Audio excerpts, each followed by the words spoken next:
You know who Jay Shetty is? Why do I know that name? So he has a super popular podcast. He is the guy who went to live with monks and like practiced like all these monk things. And how he, Yeah. Okay, so just a little bit of think so. backstory. He's an author. I've read his book. It's called Think Like a Monk, and like he basically, I'll give you like a backstory of who he is, just for context for the listeners because it's going to be important. Essentially, this is all paraphrased. Don't quote me on any of this, but in a nutshell, he was in college and he went to see a speaker, and it was a monk. Not even gonna butcher his name right now, this monk's name. But he was Give like it a shot. super no.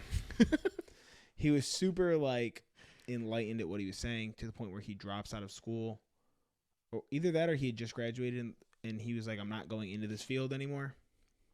But instead, I'm gonna go live with the monks. So like he speaks to this guy.